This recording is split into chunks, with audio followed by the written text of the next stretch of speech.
Today's Patreon dedication is for Jason Belk. Thank you, Jason.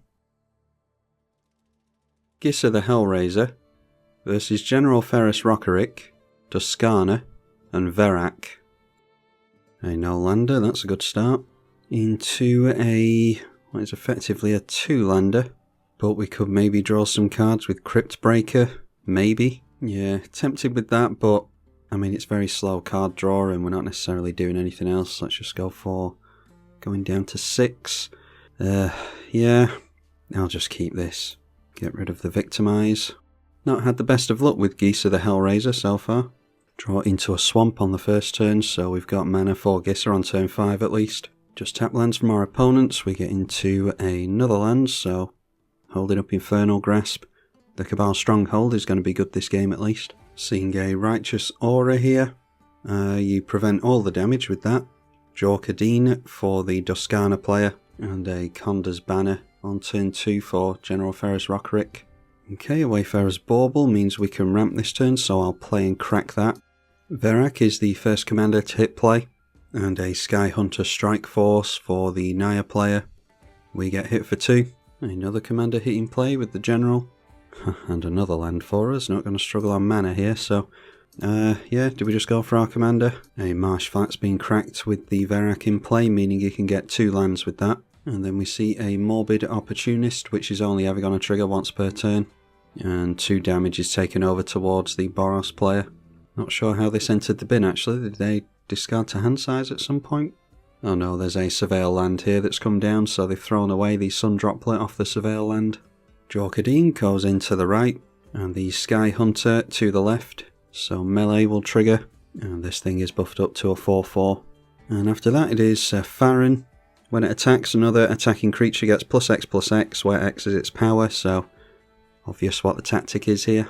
Bruenor comes in with a Golem token, and can make the first equip cost 0, so taking advantage of that straight away, putting the banner onto the General Ferris Rokiric, making it a 7/3 with hexproof from mono-coloured.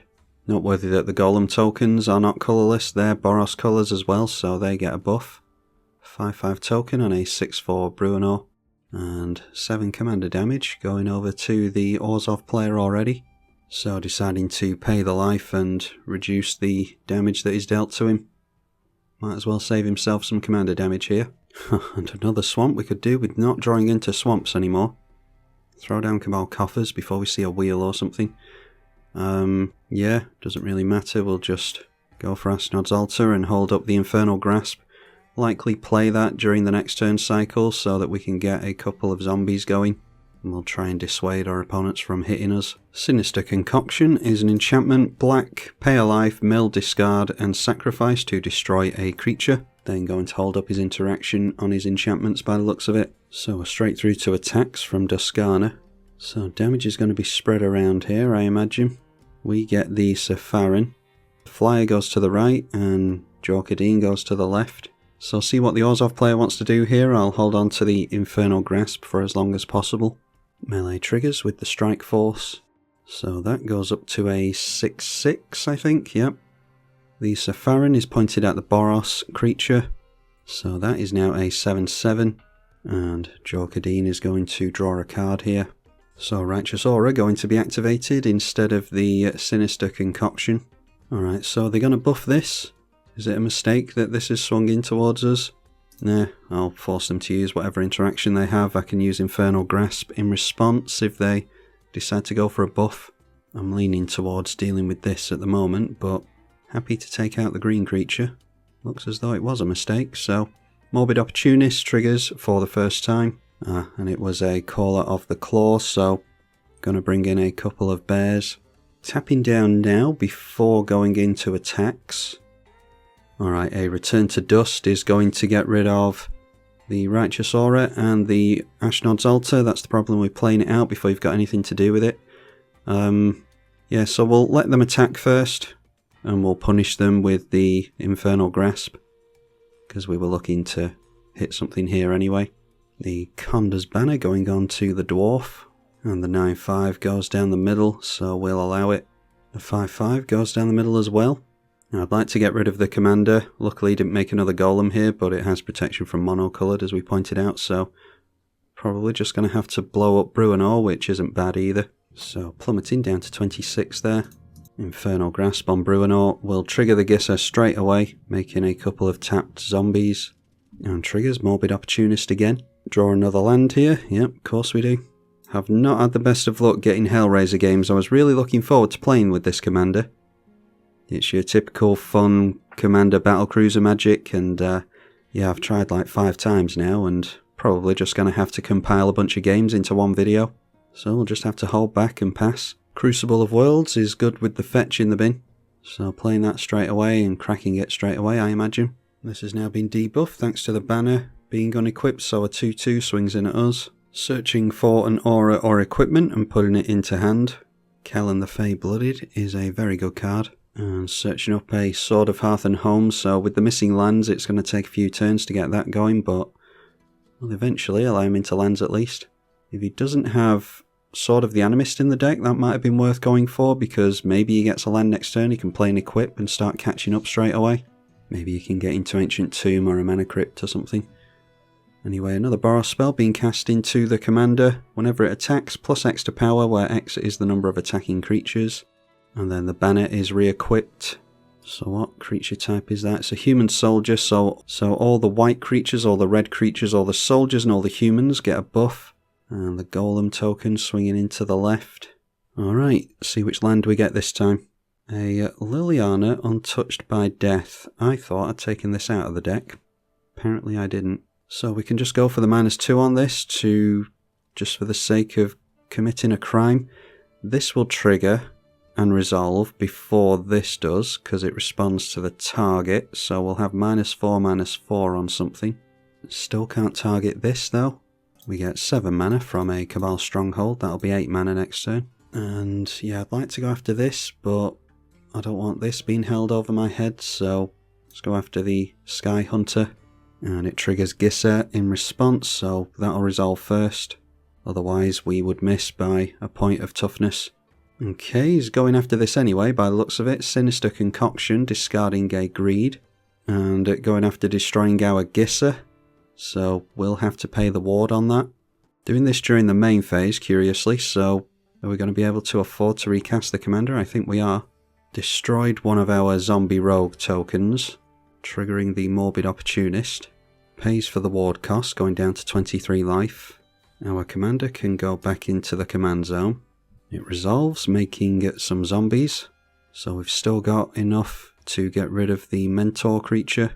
And then we just recast the Gisa again. Yeah, so not sure what that was about. Our opponent was pretty hasty with that there. We weren't targeting anything of his, so he might as well have just let us carry on. I'll go for 3 points of damage. As we can see here, we're in our opponent's turn now. I did go for... okay, it's pulled back now. I did go for 3 points of damage over here, but I don't mind having a 3/3 untapped anyway as a blocker. Magic Online being goofy like it is. A Petrified Field is return a land from graveyard to hand. And they've got down an Orzhov Signet this turn as well.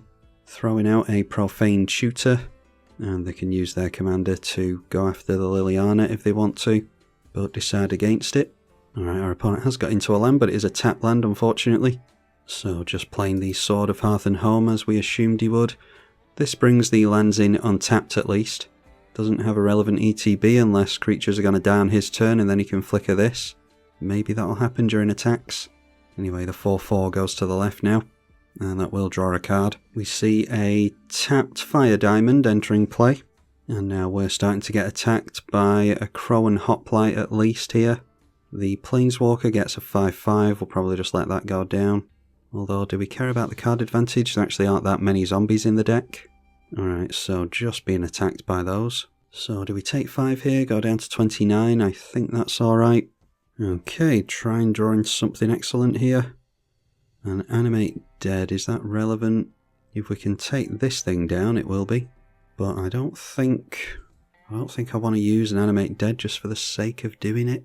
I mean, Sky Hunter Strike Force isn't the worst thing. Yeah, I think I'd just rather reanimate this and try and get some card draw at some point during the game.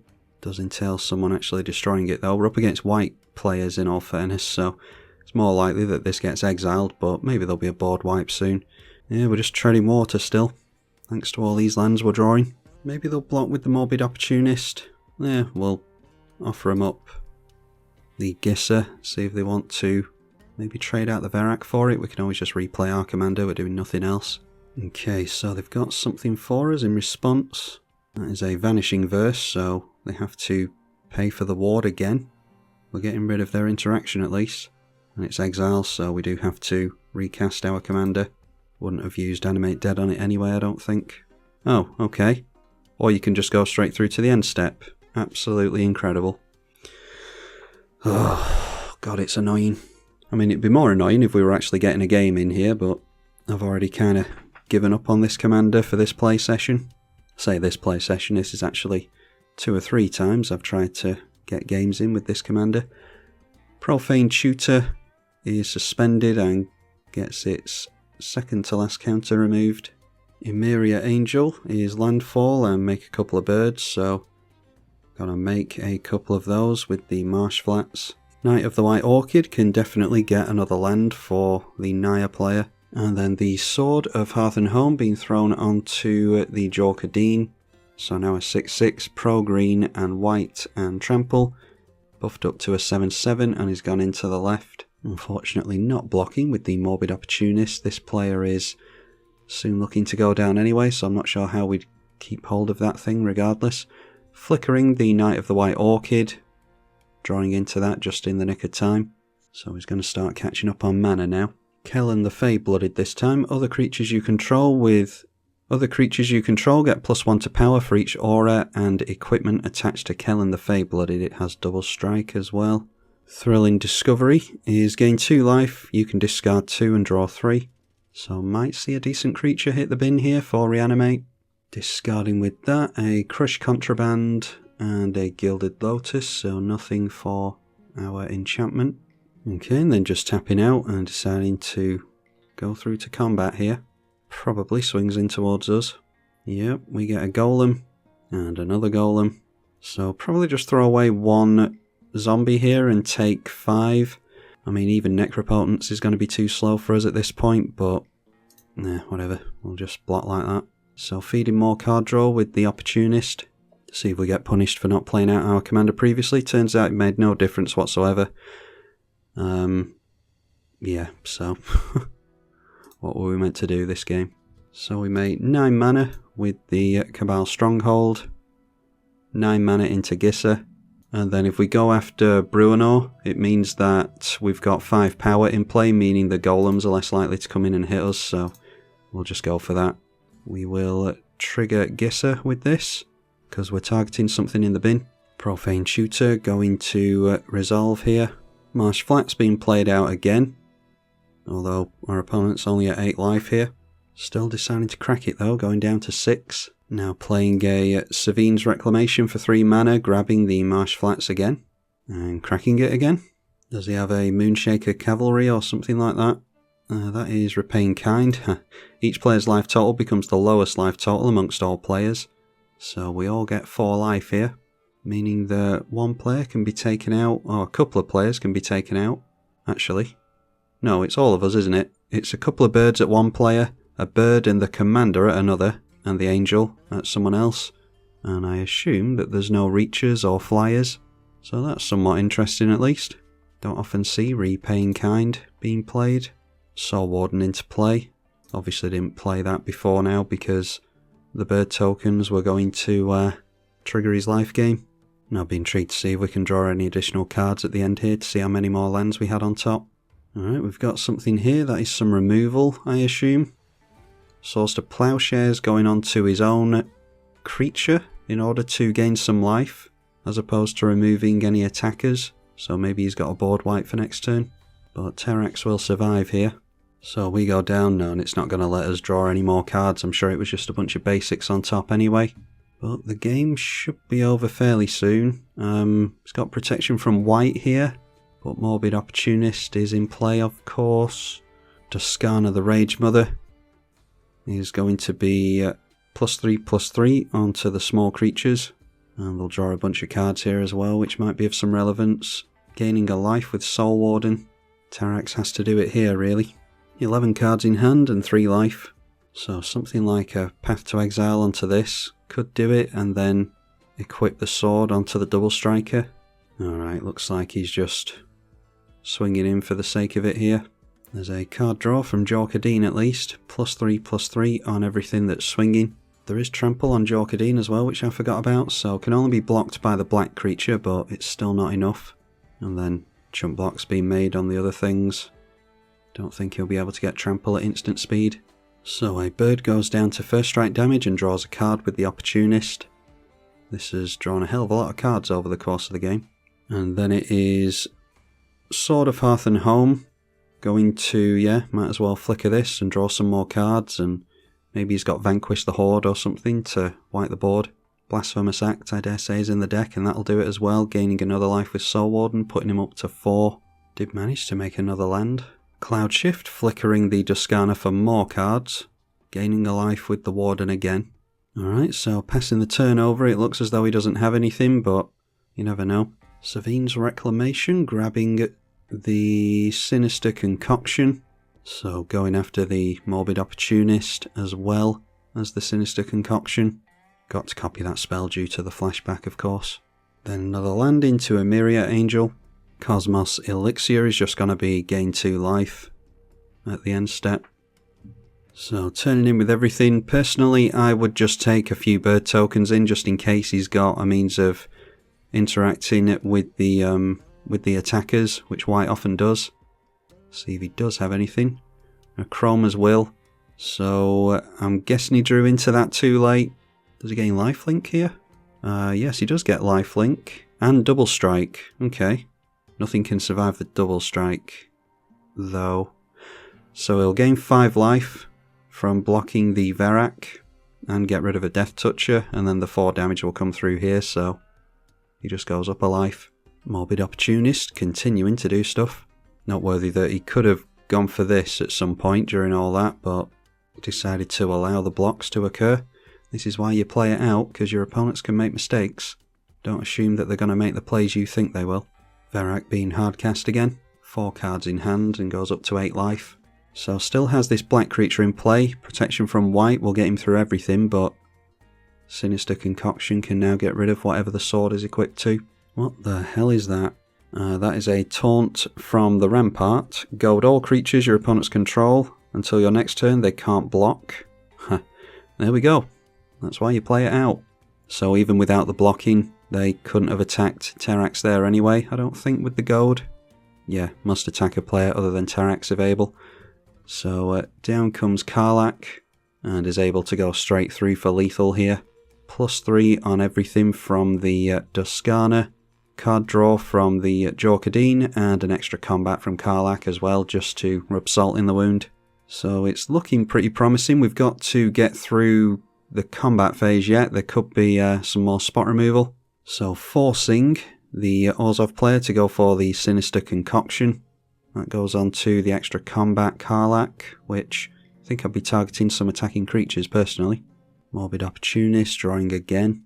So now there's still 4 creatures swinging in. There's going to be another attack phase after this. Don't think it would have mattered anyway. That's a 5/5 double strike. Could have got rid of that. That'll take you out on its own. But there's a 5/5 and a 5/5 there alone, so that would have done it as well. So yeah, like I said, I don't think our opponent could have done anything here. So there we go. Terrax is the victor there. I'm sure that the Orzhov player could have done some more things to survive that one, such as taking out the commander in response to blocks. And I've been kicked out into the lobby now, but yeah, how often have I told you on this channel? Keep playing it out because you don't know what's going to happen. And Terrax ends up winning this one. How many of you thought that the Orzhov player was going to win it?